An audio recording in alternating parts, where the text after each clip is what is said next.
Hello friends, welcome back to my channel. And আজকে আমি কিন্তু বেরিয়ে পড়েছি আইটিআই মোড়ে কল্যাণীর অরুণ মন্দির দেখার জন্য। তো চলো ভিডিওটি বড় না করে তাড়াতাড়ি যাওয়া যাক। তো সর্বপ্রথম আমি চলে এলাম শিয়ালদা স্টেশনে, এবং এখানে কিন্তু বড় করে লেখা আছে আই লাভ মাই শিয়ালদা। তো শিয়ালদা স্টেশনে গিয়ে সর্বপ্রথম আমি যেটা করব, আমি টিকিট কাউন্টারে গেলাম, কারণ আমি নতুন তো কিছুই জানি না। তো তোমরাও যদি নতুন হয়ে থাকো, ঠিক আমার মতো প্রস্তুতি নিয়েই কিন্তু টিকিট কাউন্টারে গিয়ে টিকিট কাটার সময় জিজ্ঞাসা করে নিও। তো টিকিট কাউন্টারে যাওয়ার পর টিকিট কাটার সময় স্যারকে জিজ্ঞাসা করে নিয়েছি যে আমি কল্যাণী ঘোষপাড়াতে যাব, তো কোন ট্রেনে উঠবো। তো স্যার কিন্তু আমাকে বলে দিয়েছে অলরেডি। বলার পর আমি কিন্তু ট্রেনে উঠে পড়েছি। ওঠার পর কিছুক্ষণ ট্রেনে থাকার পর সরাসরি কিন্তু চলে গেলাম কল্যাণী ঘোষপাড়া স্টেশনে, এবং কল্যাণী ঘোষপাড়া স্টেশনে নেওয়ার পর 2 থেকে 5 মিনিট হেঁটে সরাসরি চলে গেলাম রবীন্দ্রনাথ গ্যালারি অরুণ মন্দির দেখার জন্য। তো আমি কিন্তু চলে এসেছি সেই ব্যাংককে অরুণ মন্দিরের সামনে। আর তোমরা যে ইটের তৈরি এই স্তম্ভটা দেখতে পাচ্ছ, এটা কিন্তু জলের একটা ফুয়ারা হবে। জাস্ট লাইট দিয়ে খুব সুন্দর একটা সিস্টেম তৈরি করা হবে। ওয়াও, জাস্ট চোখের সামনে কিন্তু আমার এখন রুবিনার কালারে সেই অরুণ মন্দির, একটা খুব সুন্দর মন্দির। এবং এখানের মন্দিরটি কিন্তু তৈরি করা হয়েছে কাপড়, সুতি এবং বিভিন্ন চুষণ, এই সমস্ত জিনিস দিয়ে। তো সরাসরি আমরা কিন্তু মন্দিরে অনেকটা কাছে যাব এবং তোমাদেরকে দেখাবো কীরকমভাবে তৈরি করা হয়েছে।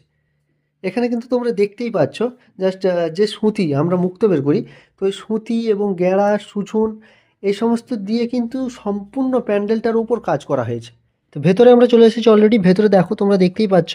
তো ভেতরে কিন্তু বিভিন্ন ধরনের এই যে সুতিগুলো দিয়ে বিভিন্ন ধরনের ফুলের ডিজাইন করা হয়েছে, গণেশ ঠাকুর রাখা হয়েছে। মানে ভেতরটা একদম মানে খুব সুন্দর, একটা মানে গুহার মতোর ভেতরে যেরকম ঢুকলে হয় সেরকম একটা অনুভূতি জাগবে।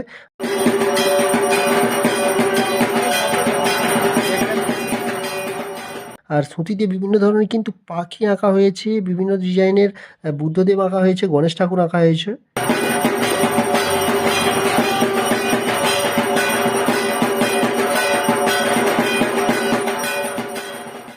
এখানের প্যান্ডেলটা প্রায় আগের বছরের তুলনায় অনেকটা বেটার হয়েছে, এবং আগের বছর যত লোক হয়েছিল তার থেকেও বেশি হবে বলে সম্ভব রয়েছে। সরাসরি আমরা কিন্তু একটা রবীন্দ্রনাথ ক্লাবের কাকুকে দেখতে পেয়েছি, এবং লাইভ কাকুর কাছ থেকে শুনে নেবো কবে থেকে মণ্ডপে ঠাকুর দেখার জন্য প্রবেশপথ শুরু হবে। তো কাকু কিন্তু আমার সামনেই রয়েছে, আমি লাইভ তোমাদেরকে একটু কথা বলে নেবো এবং জিজ্ঞাসা করে নেবো।